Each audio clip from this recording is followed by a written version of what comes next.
Yeah, so the land known as Nicaragua is no secret.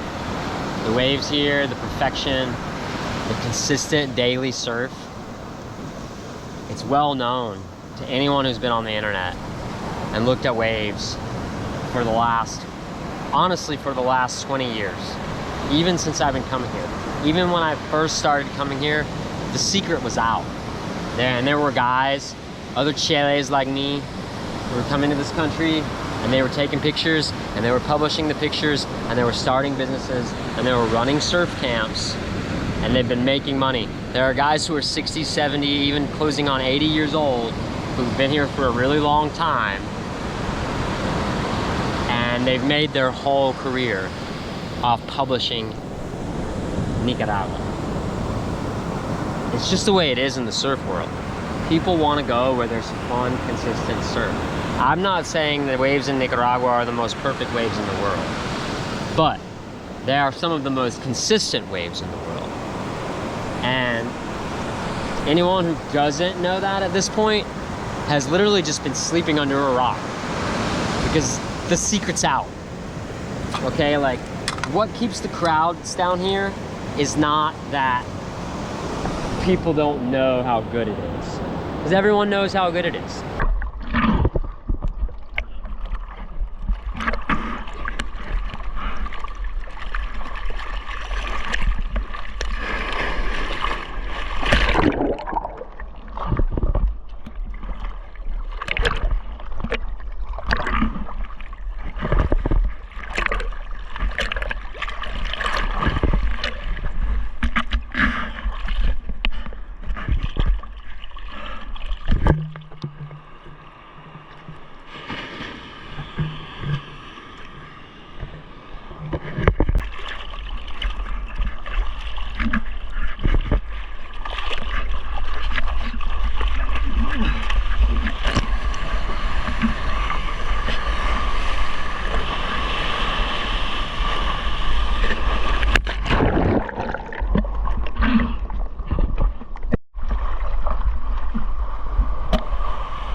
Missed it.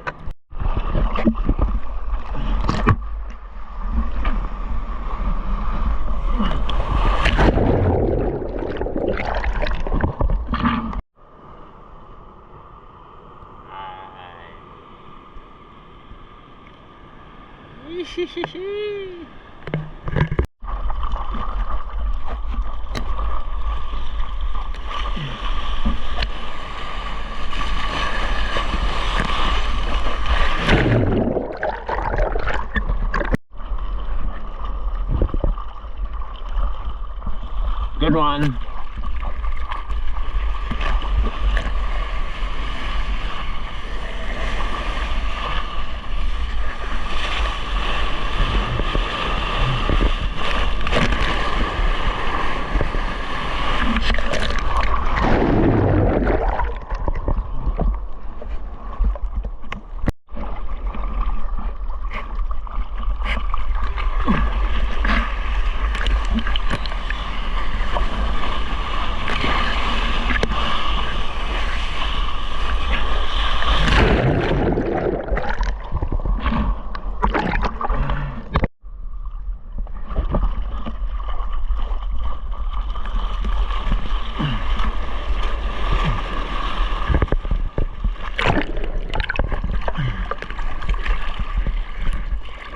Getting really high tide or higher tide.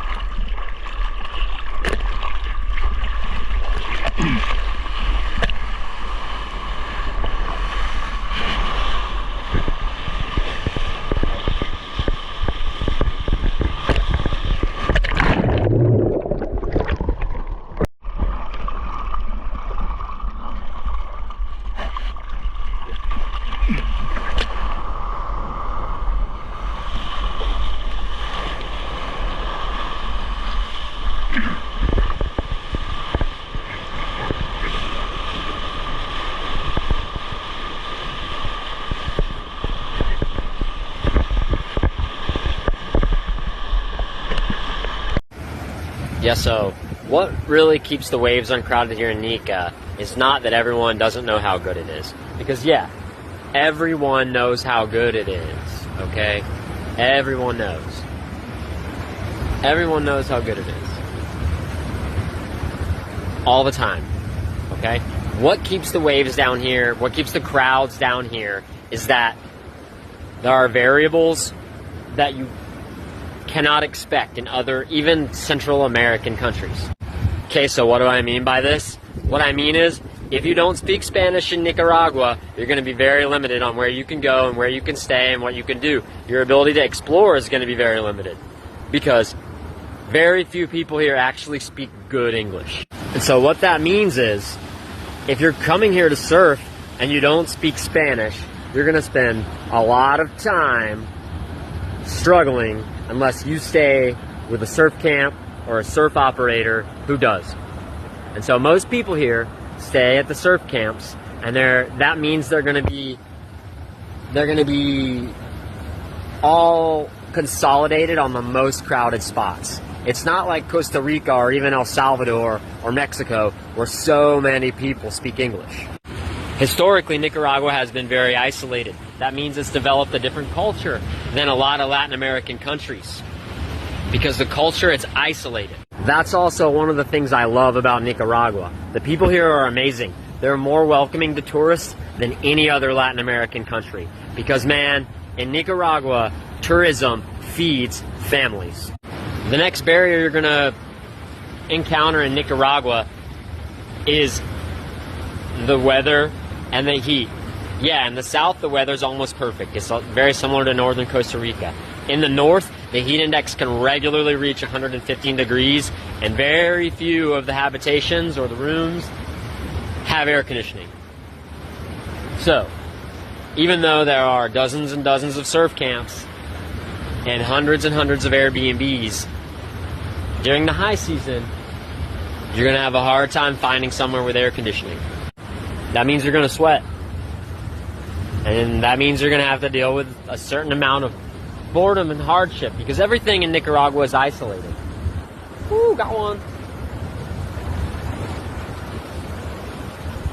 But Costa Rica, on the other hand, everywhere is a party town. Everywhere that people go to surf, there's parties. There's big conglomerate grocery stores. There's air conditioning. And yeah, that's just not the case here in Nicaragua. It's different here. You have to be willing to tolerate some sort of hardship or uncomfortable situations if you're going to score. The final barrier that we're going to talk about today to scoring in Nicaragua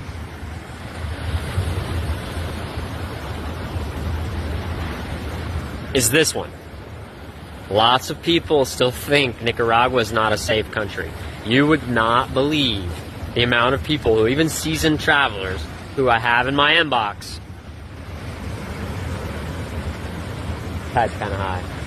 Yeah, you would not believe the amount of seasoned travelers that I have in my inbox saying things to me like, oh man, Nicaragua's so dangerous. I'll just go to Costa Rica. I'll just do this. I'll just do that. I'll just go to El Salvador. Like, okay. To put things into perspective, Nicaragua has one of the lowest crime rates in all of Central America. It also has one of the smallest populations. The only place that there's really crime here is in Managua. And even then, it's not that much compared to San Jose, Costa Rica.